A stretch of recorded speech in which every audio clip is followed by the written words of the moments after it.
Brothers, welcome back. Today we're going to be talking about the different classes in Diablo 4. I'm going to try and give as much of an unbiased opinion as I can, but it's going to be biased. And then we're going to talk about how they perform in the early game, the mid game, the late game, and the end game.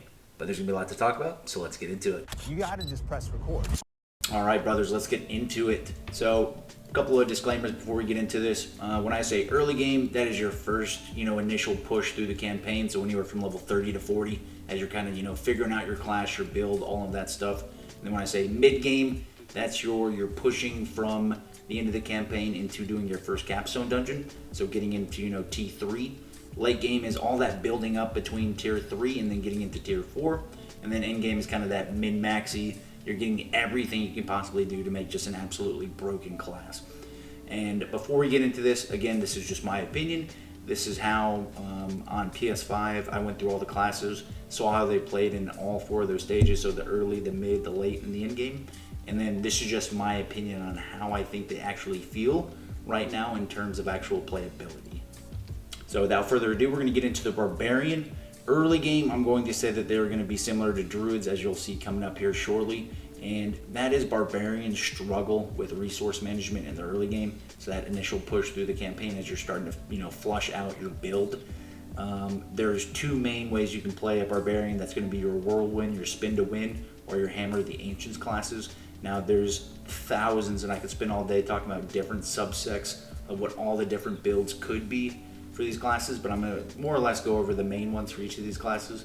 So Barbarian for me, still pushing through the early game, and having played the mid, the late, and the end game on PS5, it's pretty clunky in the early game. It's not necessarily a lot of fun. You're not going to be necessarily worrying about dying, which is why a lot of hardcore players tend to use Barbarian. They're hard to kill, but in the early game, the damage just isn't there.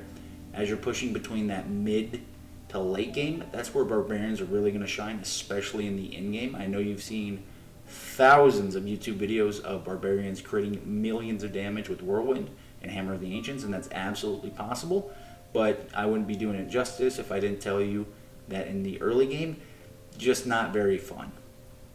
So Barbarian struggle early game, starting to come into their own in the mid game. Late game, really starting to separate from the other classes.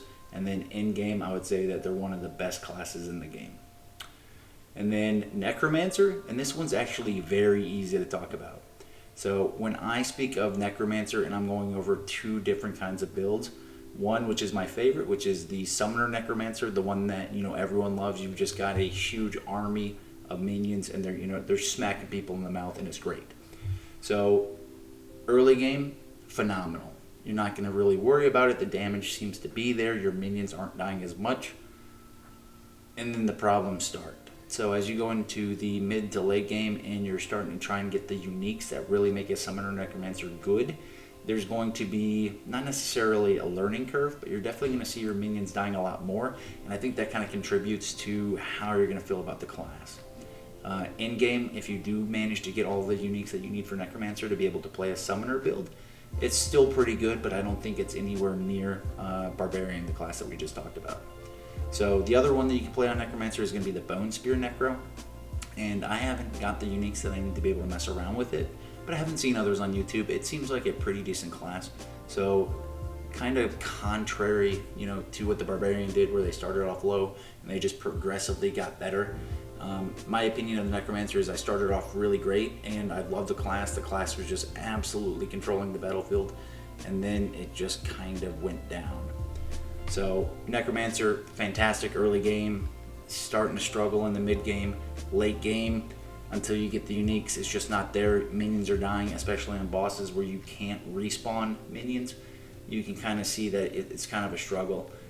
If you pick the Bone Spear, it's going to be more or less the same, starting off strong until you can get the resource management under control. It kind of dips in that mid game, and you can kind of see it spike back up in the late and then the end game. And then coming into Sorcerer. Sorcerer, I'm going to talk about 2 specific ones. One's the Arc Lash, and then the other one's the Ice Shards. For the Arc Lash, my personal opinion, it's a flat, 7 out of 10 across the board. Where in the early game, it's not a struggle. Mid game, it's not a struggle. Late game, not a struggle. End game, it's not a struggle. And then Ice Shards is going to be kind of different just because of how mana intensive it is. So you'll see struggles in the early game, pushing into the mid game, and then, you know, it's slowly getting better. It's kind of like that Barbarian rise. I don't think they're necessarily as good as Barbarians unless you have the perfect gear that allows you to not run a filler spell. So something that's going to bring the mana in, because it's a very mana intensive build. So it starts off, you know, struggling early game, struggling mid game. You're starting to min-max that character, and then you'll see it spike. With that said, I still don't think it's as good as the Barbarian in terms of in-game capabilities yet. But I think that's kind of across the board where all classes are kind of struggling with resource management. So if that does get changed, they could be pretty good. And then we have the Rogue. Now, the Rogue is probably one of my least played classes in Diablo 4, but it's a very great class in terms of high risk, high reward.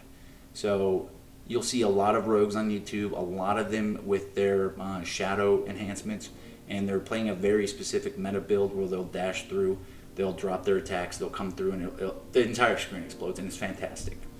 Now, as good as that is, that's really the only kind of rogue that I've seen being played. There's not really room for diversity. It's essentially you play this class, this build, or you're not going to have a good time. So I haven't seen a really good range build, and I played around with it. I just started a new rogue on PC to see how it will do. And in the early game on both aspects, either the melee or the ranged, I've seen it's good. It melts bosses. It was actually my fastest clear of the first boss in the game. But rogue, you know, it's kind of the same, where it's easy as the Necromancer, and then it progressively gets worse, and then it just spikes at in game. But no, I'm playing through on the Rogue right now, and I hope to have, you know, a separate video for all the classes, kind of detailing what I think to be the best build. And granted, I am not the best player. I will never be the best player at Diablo 4. But again, these are my opinions and how fun, not necessarily like game breaking, but fun to me are these builds. And really, I just haven't had a lot of fun playing with the Rogue. And then to the last class. So Druid is probably the class that I've spent the most time playing in the game. And that was in-game Druid as both a werebear and then a werewolf storm Druid. And they suffer from the same thing that the Barbarian suffers from, in terms of the early game isn't fun. It's just, there's no way to get around it. It's not fun as a Druid, it's not fun as a Barbarian, and it's for both aspects. So I'll be talking about the Storm and then the Werebear at the same time, so kind of concurrently. So as a Werebear in the early game, the resource management, trying to get the Spirit to be able to do your Pulverize. Even when you do have the Spirit, the Pulverize just doesn't hit as much as it should. And then as a Storm Druid, obviously the same thing. It's easier than Werebear, in my opinion, to push the early game. But then when you get the Spirit, your Tornadoes, they're not hitting as much as they should. You know, you feel weaker watching other classes just roll through the game. And then you get into mid-game, so we're past the campaign. We're level 30 to 40. We haven't really unlocked a lot of our talents yet. And then I think that's where both of them kind of die, right? And then it's really on you to want to push to continue to play that class, because it's not fun at that moment to play. The Tornadoes still aren't hitting as much. Spirit generation is still a problem. If you're a Werebear, you know, you're not dying, right? Which is great. You're not dying, but you're not doing a lot of damage. So the fights are, 5-10 minutes long. But, and this is where it gets good, where just like with the Barbarian, it's a struggle in the very beginning, but as you get towards the end in the late game, it really starts to pick up. And the really only negative I can, contribute to the late and end game for Druids is the fact that still there's a problem with the Druid loot table to not be able to, it shares a loot table with our Barbarian. So I've got a lot of Barbarian, centric uniques on my Druid, which which is great because now I have a lot of Barbarian uniques for my Barbarian if I make one on PS5. But for my current build, right, the fact that, 2 separate uniques are needed for a Werebear, and there's 3 separate uniques for a Storm Werewolf, where when you're trying to hunt these specific build-defining, and I'm using Blizzard's words here, build-defining uniques, and you can't because, well, you're getting Barbarian drops, it kind of kills your love of what you're doing. And I know, having looked over Reddit, looking at the Diablo, 4 forums, that a lot of other people are struggling with this. You can't get that one drop that you need in order to make your build complete. And that's because, we share a loot table. So hopefully Blizzard says that they do know about this. They know how to fix it. It's just going to take some time. So hopefully as Season 1 rolls around, we're going to be able to see some of that get, transitioned. So all 5 classes, I think, are perfectly playable. They all have a spot in the end game. It's just some of them are going to take more time than others in order to be able to reach their full potential. So if I had to give an honest assessment of what I think the best classes in the game, so from best to worst, it will be Barbarian to Sorcerer to Rogue to Druid to Necromancer.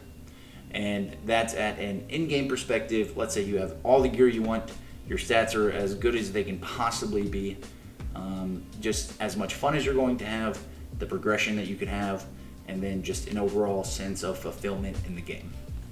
But no, this is kind of a short video. This is my first video coming into YouTube, into a new game. Got a web camera finally, so I get to show off my face, which is always fun. And yeah, but I'm having a blast with Diablo 4. So there's going to be a lot more to come into Diablo 4. I just need to figure out how I want to make those videos, how I want to produce them, how I want to make them look pretty for you guys, and then also be able to balance this with possible streaming of the game. So there's going to be a lot more to come. I just wanted to get this out, and yeah, hopefully I can hear from you guys. Hopefully you guys can drop down below what your favorite classes are, what your least favorite class is, and we can talk about it. But that's going to do it for me today, brothers. Have a great day, and I'll catch you in the next one. Bye-bye.